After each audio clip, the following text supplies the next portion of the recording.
It's coming. Actually, I don't know now, Deb, can you now answer your critics? Because a lot of critics have said that you insulted England and everything, and people have said that. Yeah. I'm not gonna. Why are you now changing it to you? Well, you know what? The reason why I'm changing my tune. Henderson a brick. Yeah, no, I did. No, Henderson is a brick.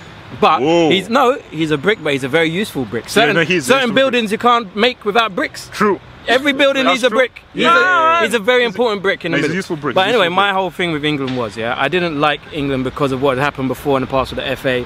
Certain members of the FA politics behind the scenes. Sterling. I never got behind. Not even that. Before that, the whole John Terry thing. That doesn't sit right with me at all. So that's when I stopped supporting England, because if you could support that man after what he did, over people like Rio Ferdinand, so Rio Ferdinand has to end his England career so you can keep this man. I can't support that. But where I've changed is Southgate. Southgate has brought me around, and Southgate has made me believe that this is a different England than what it was. So I'm happy for this England. I like what they're doing, and I hope it continues. But I'm still not a great fan of the FA. But I do like Southgate, and I like the squad that he's got, and the image, and the way that they play the game. So let me ask you guys. So who would you say, because this was an issue I was having with the guys online, who would you say are favourites in this game? Because I said Croatia are favourites, but guys said, no way, England are favourites, and England are heavily favoured. So who do you say are favourites going into this game? I think Croatia are. I think, looking at who England have beat, obviously they beat Colombia. Without James. Without James.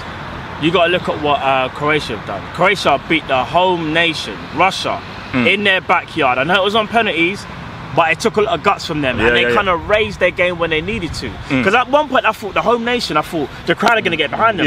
Croatia might crumble. And I was looking at Vida, who's very rash, and I thought that it might get to him, maybe even Lovren sometimes. But they stepped up, and I still think Croatia favourites. But the way how England dealt with Sweden, I'm not gonna lie, it surprised me, because Sweden are very defensive, and I thought that made England work harder. But and also that's the kind of team that England will flop against. And also, Gerrard and Lampard, you can't mention their names anymore, man. But seriously, like you got to put some respect on Stevie's name. Again, that's why I liked. No, but it just didn't work. It just didn't work. The reason why, and this is another reason why I like this England team, because he says this is my system.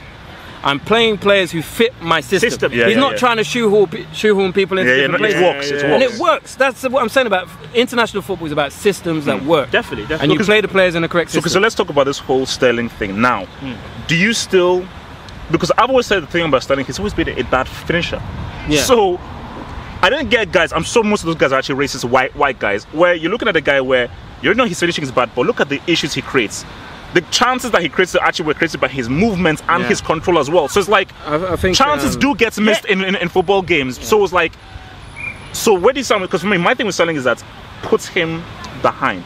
Don't put him in goal-scoring situations. Let him be a facilitator and let him try and create and always give the ball to, like, you need to use Sterling in behind to use his pace. So that stretches the pitch. Because the defence will drop deeper so that they can't get caught in behind. That gives space for Harry Kane, Lingard, and those players to get Dele Alli to get on the ball and create chances. So Sterling is very important to the system. As I was saying before, very crucial. Very important. Any football, even Gary Lineker said, if you watch football, you understand the role that Sterling plays in the system. The players will love him. He'll miss chances, that's fine. The players will want him in the team. He creates situations. Are scared of him just for his pure pace. When I say the guy's got pace to burn, and not even that, his control is very like, it's underrated. Sterling's got, listen, Sterling with the ball at his feet can be a magician, but as you said, sometimes it's that final pass or that shot. I think it's when he has to think about the finish. But as I said, without Sterling, Harry Kane don't get as many chances because they're so worried about Sterling running in behind. Harry Kane's then able to run, because if you watch carefully, Harry Kane's allowed to drop deep sometimes and get the ball, you know, while Sterling's occupying. I mean, basically, if I'm a defender, I am more scared of Sterling than Harry Kane. Exactly. Like, because Sterling creates more problems for me as a defender than HarryAne would. The one thing I will say as well is Harry Kane. One thing that I never really noticed, because you know, I don't watch Tottenham very much. I'm not gonna lie. I don't watch. I try not to watch Tottenham. You do, especially now. I used to watch Tottenham all the time because they were shit. But now they're good. I don't like to watch them. I don't like it. So Harry Kane, his distribution is very good. Very good. Look, the guy is strong, man. He can pop a ball. He's strong. He can back up the. He's a strong lad, man. He's a strong lad. He's up there. He'll ping. He's stronger than what I really. No, because I think very good player. Because you know how they always call black players big and strong. I'm going to give my white boy Harry Kane big and strong as well. Like, that guy, use your bloody strength in your pub. And he's very clever. He's very clever with his movement. And also, like, I think his distribution and how he holds up play and creates situations is crucial. So, where do you stand in this game? Who has the edge? Because for me, I think that this thing goes to penalties. This doesn't get sorted out. I think it's going to be so close. It's a tough one, man. I think this one comes down to the midfield area. Because as we know, Croatia's and Rakitic, man. But if it's Croatia's midfield has been... That's where England, for me, get a little bit heated because you got to understand something. Modric and Rakitic are controllers. Yeah, they control that. As well as Henderson has played, I would say he's a controller, but he's very good distribution of the ball. But Henderson locked him up a bit in that first half of the Champions League. He actually did a pretty good job. Just he did. Second half, he got away from him. But he needs help though. This is why I feel like Dele Alli and Lingard need to support him. Because I know they're kind of slightly ahead and Henderson's playing at number 6 and everyone's kind of like gone further forward. Support him and I think he'll be alright. But if he's left alone, isolated, you're asking too much. And also, you need to double up on Rich, man. Can I just say one thing about Lingard as well? I saw a stat. His passing accuracy hasn't dropped, I think, beneath 94% the whole tournament. Every game. Amazing. Bro, he's been like... What's it called? He's been a very good player this season. You know, like on who scored in the stats thing, like his stats are crazy and he's like in the team of the week for the stats. Right. So I do think the midfield, obviously... I mean, come on, we're trying to do a video! Innit? People, they're so rude, man. The cops, man, the cops SWAT team. So I do think the midfield is that battle there because, as we said, Rakitic, Modric, Brozovic, they've had very good tournaments. But I don't think there's too much the other end that England will need to worry. I think England's defence won't worry about Mandzukic. Nah. Kramaric might give problems.